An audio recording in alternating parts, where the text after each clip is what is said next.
Namo Myoho Renge Kyo. How are you today? I hope you're well and secure. Let's continue with the opening of the eyes. Nichiren is going to jump into his question and answer format to ask a few questions that might be circling around in our heads. And he starts with, do sutras such as the flower garland, the sutras of the correct and equal, wisdom, profound secrets, Lankavatara, Mahavarachana, and Nirvana belong to the 9 easy acts, quote unquote, a group, or the 6 difficult acts group? Now, you can take a deep dive into both of those terminologies, and they'll teach you a lot about the teachings, their expedient means, and they reference comparative levels of scholarship, learning, yeah? Even in early teachings, like you notice this spans the gamut, flower garland being the first one, the Kigan Sutra, the Avatamsaka Sutra, all the way to the Lankavatara, Mahavarachana, and even the Nirvana, which I suspect is the Mahaparinirvana, the final deathbed sutra. So the whole gamut, there's these terms about 9 easy acts, 6 difficult acts, comparing what has been accomplished with now the new goal. And that these practices or these areas of practice would be considered now the easy, whereas these, now the new ones, are difficult, right? So you have these comparative terms throughout Buddhist teachings. And really, by the time we get to the Saddharma Pundarika Sutra, which is the Lotus Sutra, the Myoho Renge Kyo, all of that terminology is kind of antiquated. That's beginner stuff. The beginning of the Lotus Sutra starts out with, look, all of that, everything you've learned so far, that's not the full story. That's not the way to your enlightenment. This one vehicle, this Myoho Renge Kyo, guarantees that any of you can awaken what is already there. Awaken your Buddha-ness, your capacity to see clearly the true aspect of all phenomena. That portal, that switch, that paradigm shift from samsaric ideation and Buddha, full comprehension, understanding, being in the process, the momentum of life. Nichiren puts a label to that, calls it Gohonzon. That is the transmigratory aim of our practice, to go from samsaric, attached suffering, to be liberated from that mental attachment. No, we don't go anywhere. We don't change form. But our minds shift from that world of monkey attachment to clarity, complete immersion, full potential, right? So Nichiren answers, Tushun, Chi Yen, Fatsang, and Cheng Quan of the Flower Garland School, who were all masters of the 3 divisions of the canon, state that both the Flower Garland Sutra and the Lotus Sutra belong to the 6 difficult acts category.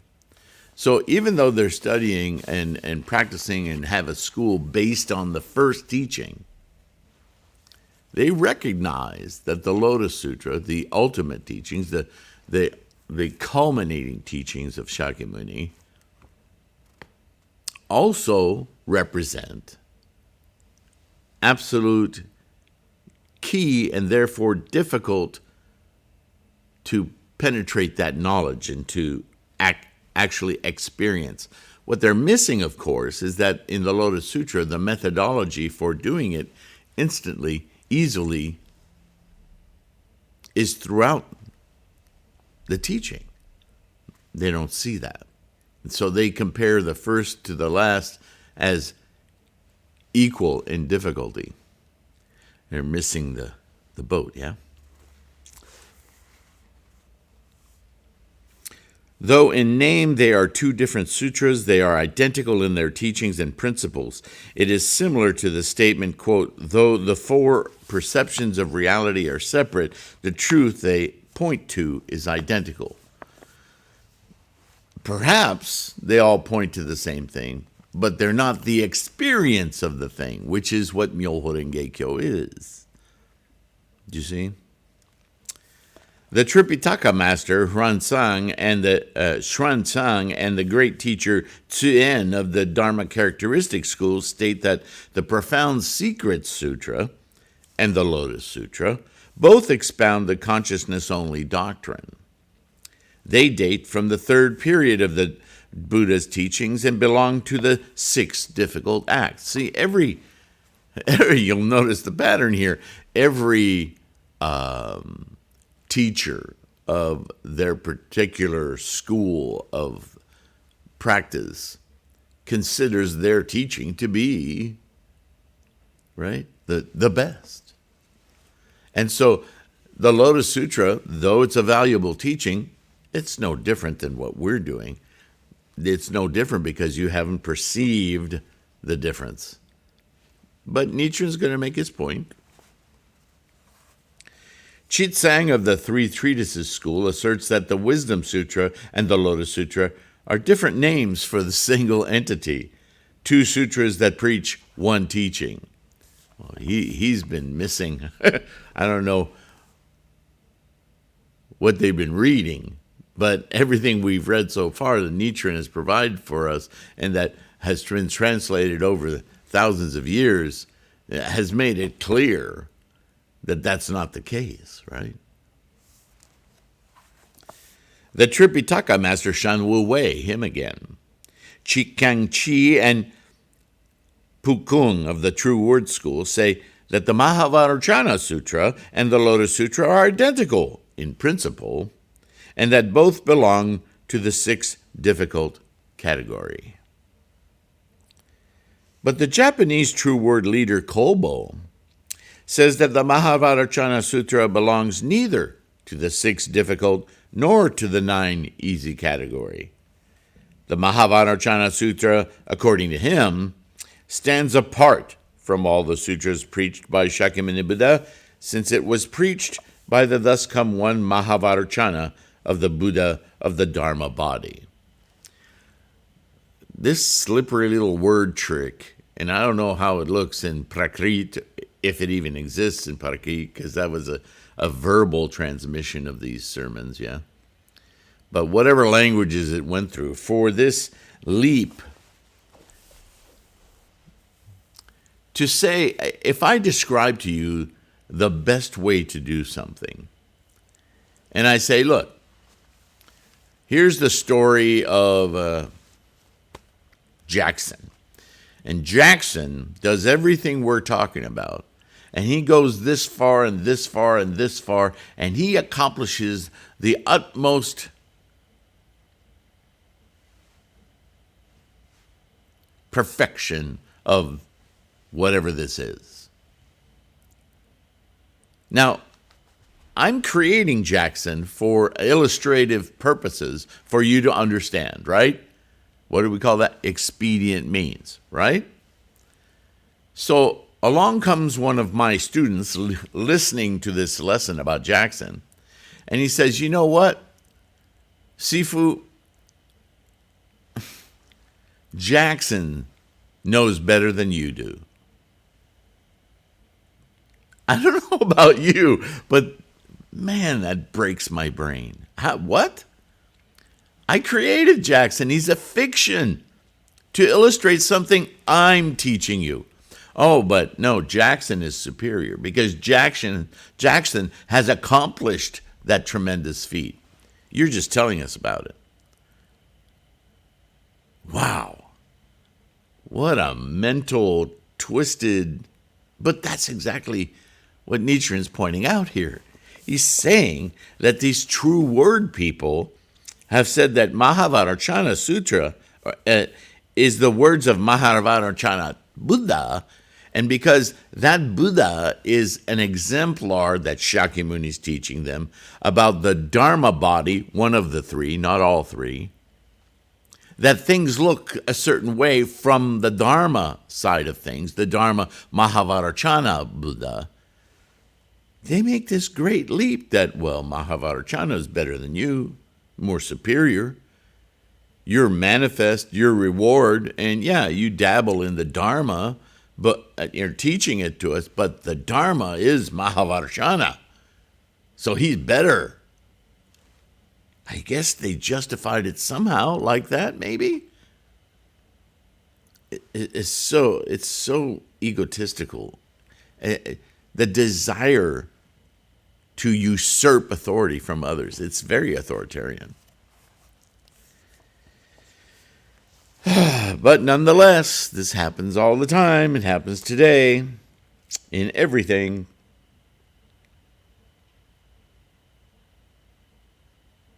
Likewise, some persons assert that since the Flower Garland Sutra was preached by the thus come one of the reward body, there we go again, it stands outside the categories of 6 difficult and 9 easy acts, because somehow they've determined those categories to be, I guess, for the manifested body, just us humans. It's a deep misunderstanding of the whole idea of the 3 bodies. And that's the confounding thing, is sometimes when you want to dig into a subject and really take it apart for people to understand, they seize on the parts and forget all about the whole picture. Obviously, this happens in Buddhism, yeah?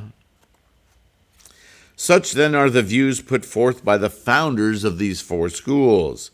The thousands of students of these schools likewise subscribe to the same views because it's been droned into them over and over again, right? And they're just following.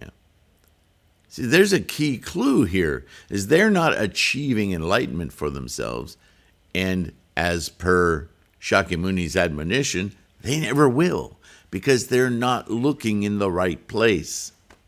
They keep looking to be bequeathed enlightenment through their acts.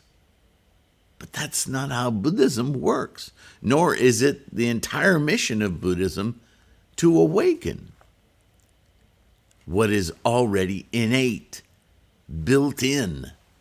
It's your awareness that needs to change, not Buddhahood. I must observe sadly, Nichiren continues, that although it would be simply enough to point out the error of these views propounded by these men, if I did so, the people of today would not even look in my direction. See, this is when I caution you guys about shakubuku, this is what I'm talking about. If you're in debate with somebody and they're very engaged and are invested in your relationship, you can correct people even sternly and continue their development toward Buddhahood. Shakubuku, sometime necessary. But Nichiren is talking about his fellow Buddhists. It's not like they're ignorant of Buddhism. But he knows their profound attachments to these delusions is such that if he's not careful about how he nurtures them to bust through their own illusions, he'll lose them. And that's no good. Or drive them deeper into their delusions. So shoju, the order of the day. Yeah? Same goal, same result, but more gentle, more nurturing. Slight corrections, offering new perspectives. Let people come to their own aha moments. What's the easiest, most shoju way to do that? From people who've practiced with other groups, other sects, other sutras, other denominations, whatever, To people who know nothing of Buddhism, the same method. Chant with them. Just chant with them.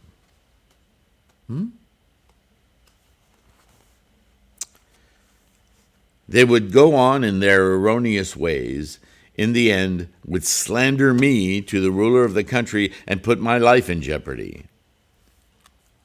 And what good would that do? Nevertheless, our merciful father, Shakyamuni Buddha, boy, I hate that linguistic. Where'd this translator come from with that? That sounds like something out of a Christian tract. Our merciful father. Shakyamuni obviously was a tremendously compassionate person, no doubt about it. And in his teaching role was parent, teacher, and sovereign. But to say merciful father, what the hell is that about? Anyway, when he faced his end in the grove of sal trees, as he lay ready for extinction, stated as his dying instructions that we are to, and here it is, folks, you know what I'm about to say, don't you? Quote, rely on the law and not upon the persons. And you know what? That even means yourself as a person. Don't rely on your abundant scholarship and all your aha moments to somehow convince someone else of the truth. You know the truth. You've experienced it. Allow others to come to that truth themselves. Otherwise, it doesn't have the value you think it does. Because the truth for them is through their karmic freight train, their experience of life. How do you lead them there then, if not with your words and brilliance? Chanting with them. Namo Myoho Renge Kyo. Here it is, unadulterated, not my opinion, simply the invocation of your Gohonzon mind, your portal to Buddha-ness. I don't know what that looks like. You don't know what that looks like, but you can experience it right now if you single-mindedly focus on the Myoho characters of this mandala to help you focus quickly, easily, immediately. Blind out the rest of the world. Don't think about it. Don't think about thinking. Your only thought should be, Namo Myoho Renge Kyo, Buddha, Buddha, now. I want to experience my full potential, Buddha, now. Namo Myoho Renge Kyo. That's the only thought. Really, what's the word? Not determination, but your chant, your focused mind to do simply this. Invoke Buddha. Open my Gohonzon mind to Buddha-ness. Do this now. This is what I am doing. That's how to chant.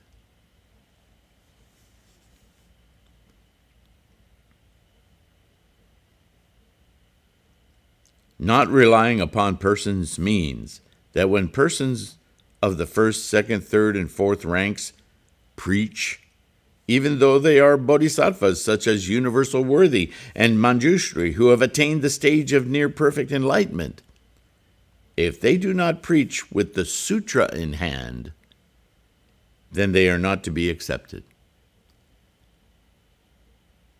That's a stern reminder to you and I that no matter how well-versed, no matter how wonderful our words are, no matter how much learned insights we have gained, with the sutra in hand is the Daimoku. It's Myoho Renge Kyo. What's the name of the sutra? Myoho Renge Kyo. With Myoho Renge Kyo in hand, then we are talking about awakening, enlightenment, Gohonzon, Myoho Renge Kyo, 3,000 realms in a single thought moment. Right now, your full potential, experience it. You can tell me about it. I can't tell you. Because mine is not yours. We can have fun talking about each other's, but I can't pound mine into you no matter how much I will it. Buddha happens in your sentient mind. And hers, and theirs, and mine. Can't shoehorn somebody else's. It is also laid down that one should, quote, rely on sutras that are complete and final, and not on those that are not complete and final.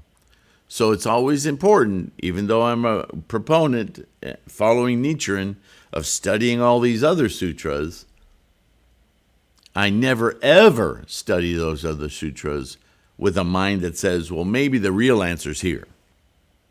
I always know when I'm studying other sutras other than the Lotus that I'm studying for insights, for some particular expedient teaching that will help my samsaric mind go, oh, I never looked at that way. Oh, man. And then immediately, wow, that part of the Lotus totally makes sense to me now in a new way.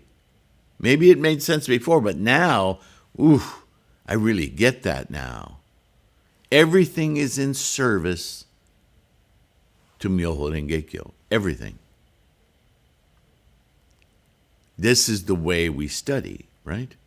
We don't throw away everything else, but we put it in its proper perspective. Because we have the jewel, we have the treasure tower.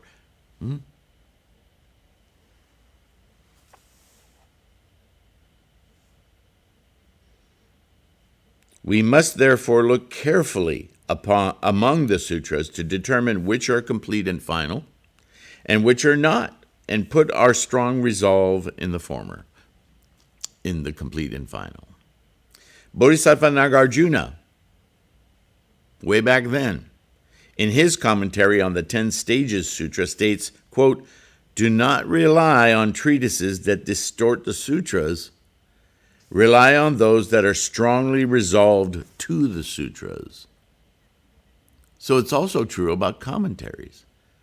Commentaries like the True Word people who created their own commentaries and then proceeded to insert them into their copies of the Lotus Sutra as though it had been there all along. Or not the Lotus, into the Mahavajracana Sutra, as though the words of the Lotus had already been spoken in the Mahavajracana. Not true. But this is what we need to be keenly aware of. The ultimate teaching, the complete teaching of enlightenment in this lifetime, in this moment, is Myoho Renge Kyo. It is the Lotus Sutra. It is the Saddharma Pundarika Sutra. It is whatever translation you want to give it, but this is it, the Myoho Renge Kyo. Period. Everything else is assisting us to this enlightenment. Maybe you get it the minute you read the Lotus Sutra.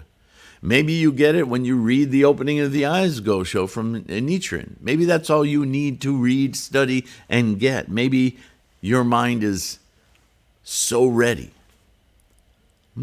Maybe you get it just from chanting. I'm leaving that open as a possibility, even though I myself,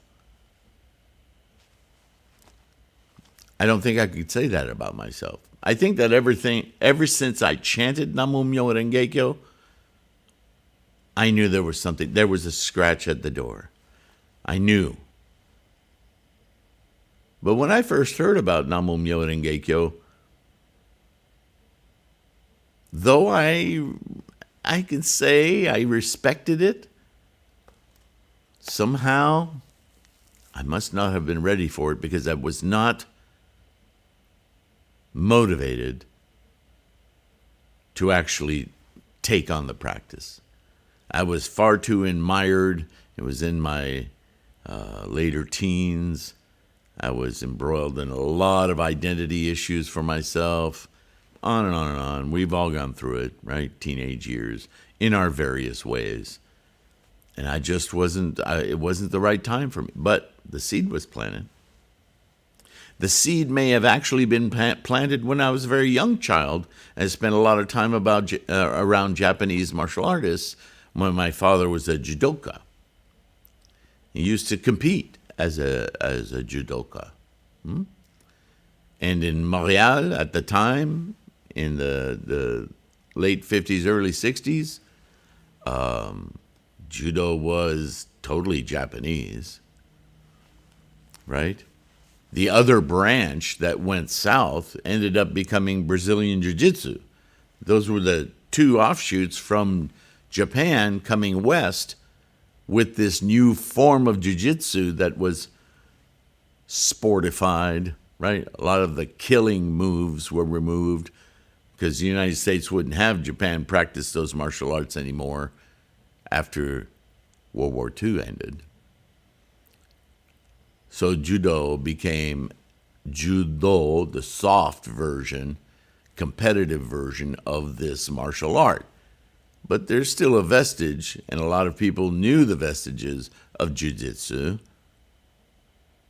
They reappeared a little bit in Brazilian jiu-jitsu. You'll see a lot in Brazilian jiu-jitsu that you would not see in competitive judoka, right? But still, how many matches have you seen Olympic judo, for that matter, or Brazilian jiu-jitsu competition where gouging of the eyes happens regularly? No, you're not going to see it. It's banned. But that is jiu-jitsu. Think of how quickly you could end a battle with not only just that, but there are many others. Many pressure points in the human body. In the military, they might teach. Even in the American military. Certainly in the Indian military. Anyway, I'm going off topic now, but suffice it to say, I've been around a lot of influences of Asian, right, Eastern mind since I was a very young child, but it took until much later in my 20s and into my 30s for me to really delve into Namo Myoho Renge Kyo. So you don't know. You don't know what it will take for a person, whatever their life situation, to start to creak that Gohonzon door open and become curious, become motivated. Without that, knowledge doesn't really penetrate, does it? So that knowledge comes not from the people we know, but from the teaching itself. And this is the lesson. Always rely on the teaching, the law, the engine of life to make itself apparent. No amount of words can make that happen. So a person can be enlightened to the nature of all phenomena, but it doesn't transfer like a check or a dollar bill or a note or an email, right? It must be perceived within the person attempting to achieve it.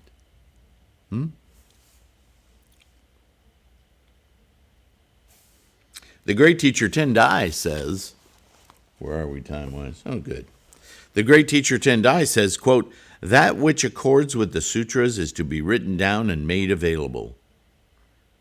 Commentary is fine. Discussion is fine.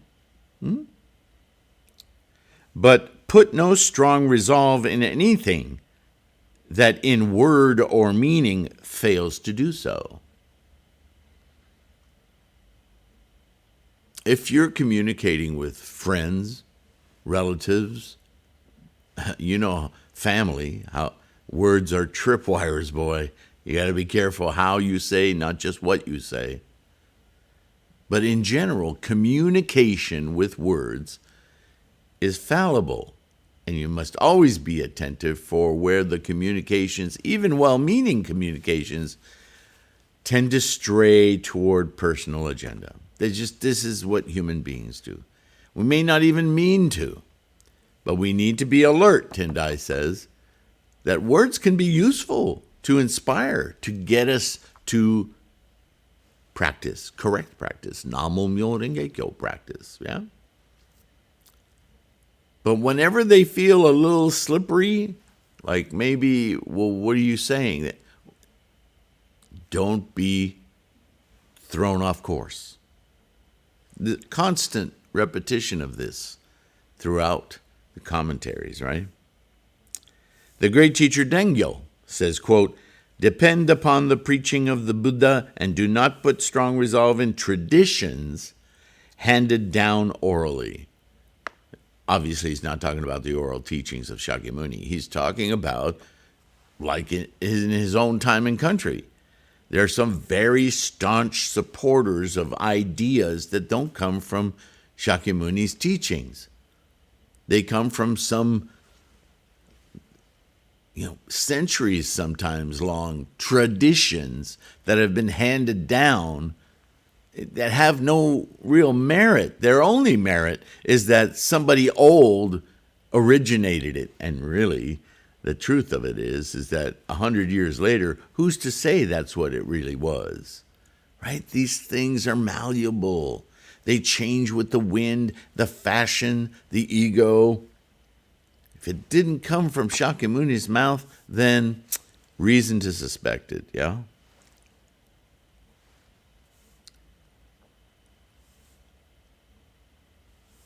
Enchin, also known as the great teacher Chisho, right?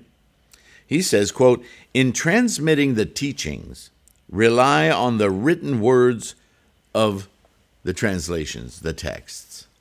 Once again, an exhortation to not stray too far. Shakyamuni spent a great many years with a great many sermons exploring and defining the direction of our minds toward awakening. Why do you need to read Bob's? Why do you need to read Janice's? Just stick with, there's plenty to read here. 84,000, right? Quote unquote. What is it? 69,384 characters in the Lotus Sutra. There's a lot to analyze.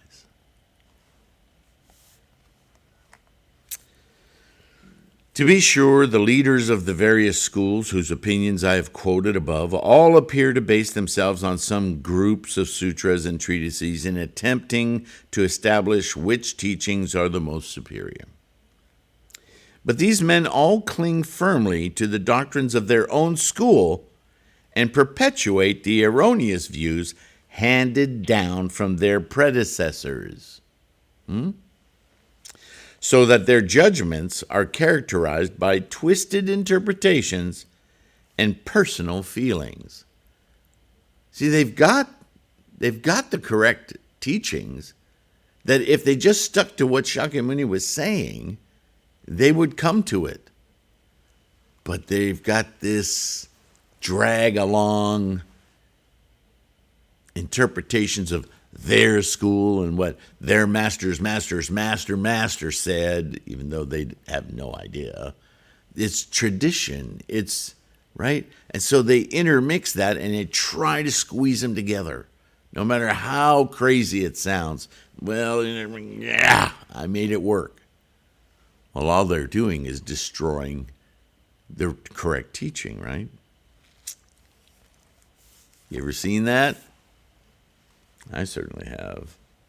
Not just in Buddhism, I'm saying.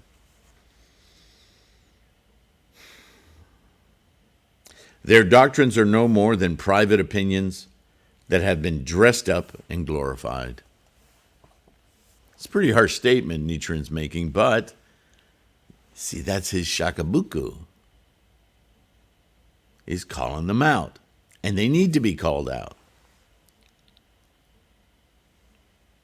The non-Buddhist schools of such men as Vatsa and Vaipulya, which appeared in India after the Buddha's passing, are even more wrong in their views and more cunning in their doctrines than their counterparts before the Buddha, because they borrowed the ideas from Buddhism. Similarly, since the introduction of Buddhism to China in the latter Han Dynasty, non-Buddhist views and writings have become even more wrong and cunning than the pre-Buddhist writings of the Confucianism that deal with the 3 sovereigns and the 5 emperors of antiquity. Also, the teachers of the flower garland, Dharma characteristic, true word, and other schools, jealous of the correct doctrines of the Tendai school, brazenly interpret the words of the true sutra in such a way that they will accord with the provisional teachings, right? They twist the words around. Oh, but what it really says, those who seek the way, however, should reject such one-sided views, transcending disputes between one's own school and others, and should not treat others with contempt. Now, that's been interpreted many times to me as well as to many others. And so I want to make a distinction here. It is one thing to rail on a school of thought and its leadership being completely overtaken by ego and avarice and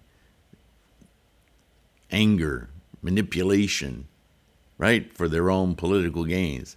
That's a statement. That's a strong statement. That's a powerful statement. This is the statement Nichiren is making right here. But he's not saying, hey, Andy, you follow that bozo? You're an idiot. You never hear Nichiren do that.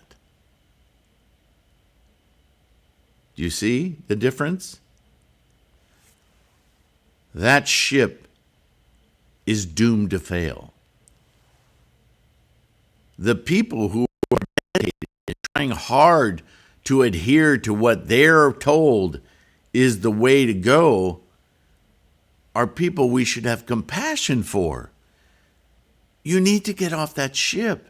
Here, let me show you. Here's a life raft. And let me show you how to do this right. Let me show you how your ship is headed for a cliff. Please let me show you. Let me help you. Compassionate, not contempt. Individuals, person to person. It's very different. You can be very upset and angry with the direction of a group and its leadership to keep it going that way. Absolutely. That's not contempt. That's identifying a wrong. But the individuals that are swept by it, we need to be a life raft. We need to help them. You're being misled. Let me help you. Not, you're an idiot because you're following that. Oh, stay away from me. You stink. It sounds as stupid as I'm making it sound. There's a big, big difference in those two. In the Lotus Sutra, the Buddha says, quote, among the sutras I have preached, now preached, and will preach, this Lotus Sutra is the most difficult to have confidence in and the most difficult to understand, to inculcate into your mind, into your thinking. This requires the most of you, because this is where the payoff is. Excuse me. Right? Miao Lo remarks, quote, though other sutras may call themselves the king among sutras, there is none that announces itself as foremost among all the sutras preached in the past, now being preached, or to be preached in the future, outside of the Lotus, yeah? He also says, quote, concerning the Buddha's statement that this wonderful sutra surpasses all those of the past, present, and future, there are those who persist in going astray. Thus they commit the grave fault of slandering the sutra, and for many long kalpas are subjected to sufferings. Why many long kalpas? Because stubborn. We live moment to moment to moment to moment to moment. If you continue from moment to moment to reestablish false views, how can you not suffer? That is the hell of incessant suffering.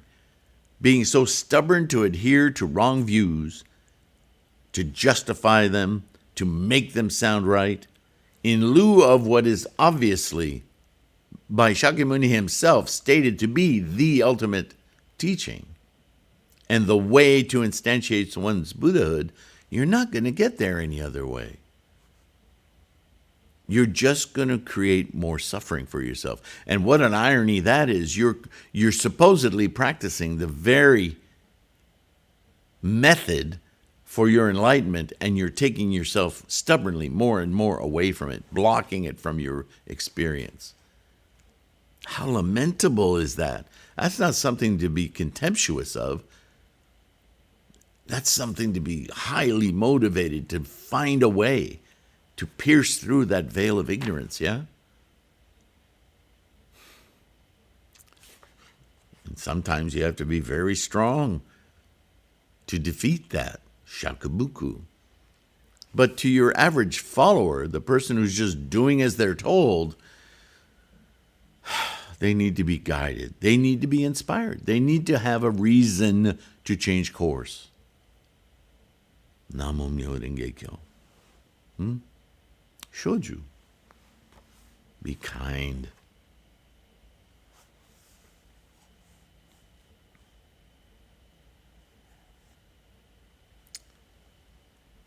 Startled by these passages in the sutra and its commentaries, I examined the entire body of sutras and the expositions and commentaries of the various teachers and found that my doubts and suspicions melted away.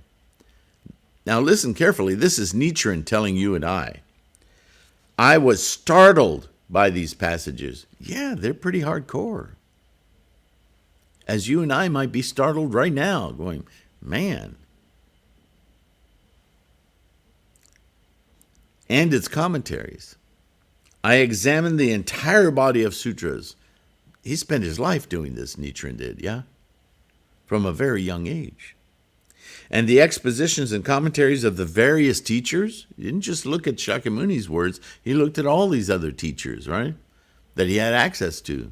From Enshin and Kolbo to Vasubandhu and so on. Tendai, Dengyo, Miaolo. And he found that his doubts, whatever unsettled him, well, they all just melted away because, again, blindingly obvious. Oh, I don't have to worry about those statements. I see why they're valid. They're not as strong and upsetting as I first thought. They're obvious. Oh, yeah. Don't put tar in your mouth. Duh. Right? That obvious. But now those foolish true word monks rely upon their mudras and mantras and have confidence that the true word school is superior to the Lotus Sutra. Oh, how lamentable. Simply because their great teacher Chikaku and their other teachers have assured them that the true word is superior. They're following the person, not the law. Their views are not worthy of discussion. Oh, that's something that I used to do it all the time. I was so guilty of this. I'll fix them by showing them with their own words how they're being led astray. Oh, I was so brilliant. Oh, it's hilarious. What a piece of wisdom Nichiren just dropped at the end of a sentence. Their views are not worthy of discussion. They're not. They're not. That's not the discussion of the law. That's the only discussion to have. All that other stuff, it'll slough off just like, a bad odor. It'll go away. All right. Going to wrap it up here. The Secret Solemnity Sutra says, quote, the 10 stages, flower garland, Kimnara, king great tree, supernatural powers, Srimala, and the other sutras all derive from this sutra. Thus, the Secret Solemnity Sutra is the greatest of all sutras. The Great Cloud Sutra states, quote, "This sutra is the wheel-turning king among all sutras. Why is this? Because in this sutra is set forth the doctrine of the constancy of the Buddha nature as the true nature of all beings," end quote. And if you go back and read these older sutras, you'll go, I recognize that. That wasn't first said in the Lotus. But you have to take it in context. The context of those teachings, those earlier teachings. Yes, Shakyamuni taught the same thing throughout his life, but it wasn't until the Lotus where he said, okay, I've trained you how to think. I've trained you in terminology and what that terminology's potential meaning is. But now, let's put down all the toys. Let's put down all of the clever ideas and identifications we've made. Now is time to simply do. I've never taught that before. I've taught about what it might be like to get to this point, but now the point is you're already there and don't know it. So let's just click that switch on, shall we? Here it is. Lotus. Renge. Myoho Renge Kyo. But not everyone was ready to hear it. All right. He's going to continue now with the 6 Paramita Sutras, all correct teachings expounded by the countless Buddhas of the past, and the 84,000, there's that number again, wonderful teachings that I have now expounded may as a whole be divided into 5 categories. So that's what we'll get into in the next video. But I hope, and once again, I'll remind you, all of this discussion, all of this verbiage that Nichiren put together, these references to all these other sutras, these other teachers, the way to practice, is under the title, The Opening of the Eye. What eye is he opening? This opening of the Buddha eye is the definition of Gohonzon. Never once in here does he say, if you stare at my mandala, my scroll, that's where enlightenment is. Never once. Never ever. In any writing. So where this pollution comes from, where people have it in their minds, and I've heard it, I've witnessed it myself. Somebody saying, and I hesitate to say it, but basically he pointed to a scroll from some denomination that had created it for themselves, not a Nichiren inscribed copy, but some other self-appointed new leader who copied it, put his name on it, his date of enlightenment on it. He said, that scroll, that piece of paper, that's what we worship. I came unglued. What? How did that make it into this circle? And it goes to show you, just because people hear the same thing doesn't mean they hear the same thing. My friends, that's a mandala. It's essential to our practice because as samsaric being, we need a perfect mirror so that it can reflect, oh, there's that Gohonzon, Buddha mind. Gohonzon's in the mind. It's not on some piece of paper. Why would we try to accomplish print? Just be sensible, yeah? Mandala is incredibly valuable, but only in our quest to open our Gohonzon mind. to attain Buddhahood in our present form right now. Single-mindedly, Buddha. Do it. Nothing else. Everything else is just, it's confetti. That's not to say confetti isn't a lot of fun. But that's not enlightenment. Yeah? All right. Enough said. Thank you. Thank you for listening. Thank you for participating. Thank you again for liking and subscribing, supporting this endeavor. It's a bodhisattva effort to get the algorithms to make us more locatable, findable to more people, right? We grow the Sangha this way. We profligate Nichiren's doctrines and teachings of Shakyamuni's ultimate teaching of the Saddharma Pundarika Sutra. So thank you. Thank you for that. Thank you for your loyal support. Remember, subscribing is incredibly important for the algorithms. The likes are important as well. What I never really push that much is the notifications. They may help the algorithm too. But I rely on the fact that I do these once, twice a day. So I'm always here. You know where to find threefoldlotus.com and Threefold Lotus Kuun, right?